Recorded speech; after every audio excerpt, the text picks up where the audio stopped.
Hello दोस्तों, स्वागत है आप सभी का हमारे यूट्यूब चैनल में।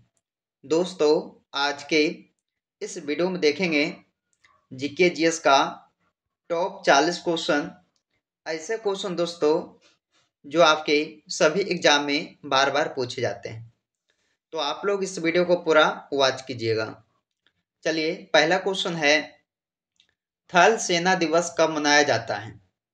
दोस्तों, थल सेना दिवस जो है ये कब मनाया जाता है? देखिएगा, इसका आंसर होगा डी, 15 जनवरी को। 15 जनवरी को याद रखिएगा, थल सेना दिवस को मनाया जाता है। चलिए, अगला प्रश्न है, देश का सबसे लंबा राष्ट्रीय राजमार्ग कौन सा है? देश का सबसे लंबा राष्ट्रीय राजमार्ग कौन सा होगा? दोस्तों, दूसरे क्वेश्चन का राइट आंसर होगा ऑप्शन सी, NH7। NH7 जो है ये देश का सबसे लंबा राष्ट्रीय राजमार्ग है। चलिए, अगला प्रश्न है, थल सेना को कितने कमांडो में, कमानों, यहाँ कमानों हो जाएगा दोस्तों, कि कितने कमानों में बांटा गया है? देखिएगा, ये थल सेना को कितने कमानों में बांटा गया है? तो आंसर होगा आपका ऑप्शन बी, 7 कमानों में। चलिए, अगला क्वेश्चन है, पूर्णतः प्रथम भारतीय बैंक किसे माना जाता है? तो प्रथम भारतीय बैंक किसे माना जाता है? तो पंजाब नेशनल बैंक को। आंसर होगा इसका ऑप्शन ए। चलिए, अगला प्रश्न आता है कि भारत का सबसे बड़ा बंदरगाह कौन सा है? तो सबसे बड़ा बंदरगाह पूछा है दोस्तों आपसे तो कौन सा हो जाएगा इसमें?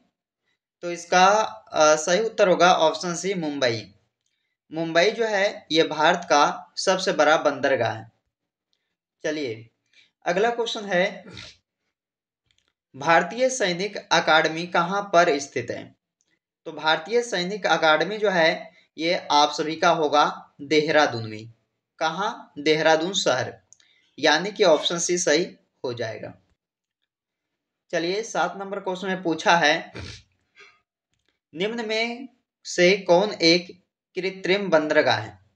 इनमें से बताइएगा, 4 ऑप्शन है कि इनमें से कौन सा जो है एक कृत्रिम बंदरगाह है? मुंबई, चेन्नई, कांडला या विशाखापत्तनम? तो करेक्ट आंसर क्या होगा दोस्तों? ऑप्शन बी होगा, चेन्नई, जो एक कृत्रिम बंदरगाह है। चलिए, अगले प्रश्न की ओर चलते हैं। इसमें पूछा है, नौसेना दिवस किस तिथि को मनाई जाती है? नौसेना दिवस को मनाया जाता है 4 दिसंबर को। ये भी कई बार एग्जाम में पूछा गया है, इसे भी आप लोग याद रखिएगा। चलिए, अगले क्वेश्चन की ओर चलते हैं, वायु सेना दिवस किस तिथि को मनाई जाती है? तो वायु सेना दिवस को मनाया जाता है 8 अक्टूबर को। कब दोस्तों? 8 अक्टूबर को जो है ये वायु सेना दिवस मनाया जाता है। चलिए, अगला क्वेश्चन है, आरबीआई के प्रथम गवर्नर कौन थे? आरबीआई के जो प्रथम गवर्नर थे कौन थे? Osborne Smith. ऑप्शन डी सही होगा, ओसबॉर्न स्मिथ जो प्रथम गवर्नर थे आरबीआई के। चलिए दोस्तों, अगले क्वेश्चन की ओर चलते हैं। भारत का प्रथम निजी हवाई अड्डा कहाँ स्थित है? तो भारत का प्रथम जो निजी हवाई अड्डा है वो कहाँ पे होगा? कोची शहर में। कहाँ दोस्तों? कोची में। ऑप्शन सी सही हो जाएगा। अगला क्वेश्चन है, सड़क रिसर्च इंस्टीट्यूट कहाँ पर स्थित है? तो सड़क रिसर्च इंस्टीट्यूट कहाँ पर होगा? तो ये नई दिल्ली शहर में हो जाएगा। करेक्ट आंसर आपका ऑप्शन बी सही हो जाएगा। चलिए, 13 नंबर प्रश्न है कि भारत में वायु परिवहन की शुरुआत कब हुई थी? तो देखिएगा, भारत में वायु परिवहन की जो शुरुआत हुआ था वो हुआ था 1911 में। 1911 ईस्वी में जो है शुरू किया गया था वायु परिवहन को भारत देश में। चलिए, अगला प्रश्न है, किस बंदरगाह को मुक्त व्यापार बंदरगाह घोषित किया गया है? तो किस बंदरगाह को मुक्त व्यापार बंदरगाह घोषित किया गया है? तो आंसर होगा ऑप्शन सी, कांडला बंदरगाह को। चलिए दोस्तों, अगले प्रश्न की ओर चलते हैं। तो आरबीआई के प्रथम भारतीय गवर्नर कौन थे? तो आरबीआई के पूछा गया दोस्तों प्रथम भारतीय गवर्नर कौन होंगे? तो राइट आंसर होगा C D Deshmukh. Option C सही होगा, सी डी देशमुख, जो आरबीआई के प्रथम भारतीय गवर्नर थे। चलिए 16 नंबर प्रश्न है, भारत के प्रथम रक्षा मंत्री कौन थे? तो देखा जाए दोस्तों, भारत के प्रथम रक्षा मंत्री तो वो हो जाएंगे बलदेव सिंह। बलदेव सिंह यानी कि ऑप्शन सी सही हो जाएगा। चलिए अगले प्रश्न की ओर चलते हैं। राष्ट्रीय सुरक्षा एकेडमी यानी कि एनडीए कहाँ स्थित है दोस्तों? तो ये हो जाएगा आपका, कहाँ पे हो जाएगा दोस्तों? तो खड़कवासला में। ऑप्शन डी सही हो जाएगा। चलिए अगला क्वेश्चन है, सड़कों की सर्वाधिक लंबाई किस राज्य में है? सड़कों की सर्वाधिक लंबाई यानी कि सबसे ज्यादा जो लंबाई है वो कौन से राज्य में होगा सड़कों की? तो महाराष्ट्र राज्य यानी कि ऑप्शन डी सही हो जाएगा। चलिए 19 नंबर क्वेश्चन है, सड़कों की न्यूनतम लंबाई किस राज्य में है? तो सबसे कम जो लंबाई है सड़कों की वो कौन से राज्य में होगा? तो सिक्किम राज्य में। ऑप्शन सी सही हो जाएगा, सिक्किम राज्य। चलिए दोस्तों 20 नंबर क्वेश्चन आता है, इसमें पूछा जाता है कि भारत का सबसे व्यावसायिक बैंक कौन सा है? दोस्तों जितने भी क्वेश्चन इस वीडियो में देखिएगा, ये सारे क्वेश्चन जो कई बार एग्जाम में भी पूछा गया है और आगे भी पूछा जाएगा, तो आप लोग इसे ध्यान से देखिएगा। और वीडियो पसंद आए दोस्तों तो आप सब इस वीडियो को लाइक करते जाइएगा और दोस्तों के यहाँ ज़्यादा से ज़्यादा इस वीडियो को शेयर कीजिएगा। तो भारत का सबसे बड़ा व्यावसायिक बैंक जो है वो है एसबीआई। कौन सा बैंक? एसबीआई। चलिए अगला क्वेश्चन है, देश में राष्ट्रीयकृत बैंकों की कुल संख्या है कितनी है? तो देश में राष्ट्रीयकृत बैंकों की कुल संख्या होगा 12। कितना हो जाएगा दोस्तों? 12। चलिए अगला क्वेश्चन है, भारत में वायुसेना अकादमी कहाँ पर स्थित है? तो भारत में वायुसेना अकादमी जो है ये हो जाएगा आपका हैदराबाद शहर में, यानी कि ऑप्शन बी इस क्वेश्चन का राइट आंसर होगा, हैदराबाद शहर में। चलिए 23 नंबर प्रश्न आता है कि भारत में तीनों सेनाओं का प्रमुख नेता कौन होता है? बताइएगा दोस्तों, भारत में तीनों सेनाओं का प्रमुख कौन होता है? तो भारत में तीनों सेनाओं का प्रमुख होते हैं राष्ट्रपति जी। ऑप्शन नंबर ए होगा राष्ट्रपति, जो भारत में तीनों सेनाओं का प्रमुख कहलाते हैं। अगला क्वेश्चन है, भारतीय नौसेना का प्रथम अध्यक्ष कौन थे? तो भारतीय नौसेना का प्रथम अध्यक्ष कौन थे? आर डी कटारी। आर डी कटारी यानी कि ऑप्शन ए होगा। चलिए अगला क्वेश्चन है, आधुनिक युग की मीरा के नाम से किसे जाना जाता है? दोस्तों कई वीडियो में जो है इस क्वेश्चन को करवा चुके हैं, तो कमेंट करके बताइए आप सब फटाफट। तो आधुनिक युग की जो मीरा है वो किस यानी कि मीरा के नाम से कौन जाने जाते हैं? आधुनिक युग की मीरा के नाम से तो ये हो जाएंगे कौन दोस्तों? महादेवी वर्मा जी को जानते हैं आधुनिक युग की मीरा के नाम से। चलिए अगला प्रश्न है, बजट को किस सूची में रखा गया है? बजट को समवर्ती सूची में रखा गया है। काफी महत्वपूर्ण प्रश्न है दोस्तों, याद रखिएगा। अगला क्वेश्चन है, भारतीय तिरंगा झंडा के बीच चक्र में कुल कितनी तिलियां हैं? तो भारतीय तिरंगा झंडा के बीच में चक्र में जो कुल तिलियों की संख्या है वो कितना होगा? 24 हो जाएगा।